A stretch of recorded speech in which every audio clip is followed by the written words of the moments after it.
ഏക സിവിൽ കോഡിനെതിരെ എല്ലാ മതരാഷ്ട്രീയ കക്ഷികളും യോജിച്ച് പ്രക്ഷോഭം സംഘടിപ്പിക്കുമെന്ന് സമസ്ത അധ്യക്ഷൻ ജിഫ്രി മുത്തുക്കോയ തങ്ങൾ. ഏക സിവിൽ കോഡ് മുസ്ലിങ്ങളെ മാത്രമല്ല മറ്റു മതങ്ങളെയും ബാധിക്കുമെന്നും ജിഫ്രി തങ്ങൾ പറഞ്ഞു. സുന്നി ഐക്യത്തിനായി വിട്ടുവീഴ്ചയ്ക്ക് തയ്യാറാണെന്നും സമസ്ത അധ്യക്ഷൻ വ്യക്തമാക്കി. ഏക സിവിൽ കോഡിനെതിരെ ബഹുജന പ്രതിഷേധം ആവശ്യമാണെന്നും മുസ്ലിം സമുദായത്തെ മാത്രമല്ല മറ്റു മതങ്ങളെയും ഏക സിവിൽ കോഡ് ബാധിക്കുമെന്നും ജിഫ്രി മുത്തുക്കോയ തങ്ങൾ പറഞ്ഞു. മറ്റു മതനേതാക്കളുമായി ചർച്ച നടത്തി ഇക്കാര്യത്തിൽ യോജിച്ച മുന്നേറ്റമുണ്ടാകും. അതിന് സമസ്ത നേതൃത്വം നൽകുമെന്നും അദ്ദേഹം പറഞ്ഞു. ഹിന്ദുക്കളെ അല്ലെങ്കിൽ മറ്റ് ക്രിസ്ത്യാനികളെ മാത്രം പ്രശ്നമല്ല.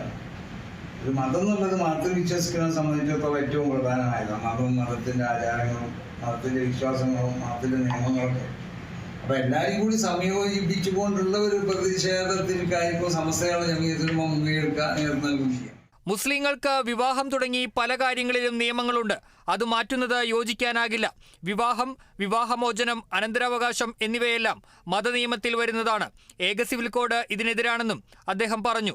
സുന്നി ഐക്യം വേണമെന്ന നിലപാടിനോട് അനുകൂല സമീപനമാണെന്ന് പറഞ്ഞ ജിഫ്രി മുത്തുക്കോയ തങ്ങൾ അതിനായി വിട്ടുവീഴ്ചയ്ക്ക് തയ്യാറാണെന്നും വ്യക്തമാക്കി. അനന്തരാവകാശം പോലത്തെ പ്രശ്നങ്ങളിൽ ഇതിനൊരു പൊതു നിയമം കൊണ്ടുവരുന്നുണ്ട്. അതിനോട് മുസ്ലിങ്ങളെ സംബന്ധിച്ചിടത്തോളം യോജിക്കാൻ പറ്റില്ല. മുസ്ലിങ്ങൾക്ക് മാത്രമല്ല പല മതസ്ഥർക്കും യോജിക്കാൻ പറ്റില്ല. Kerala vision news, Malappuram.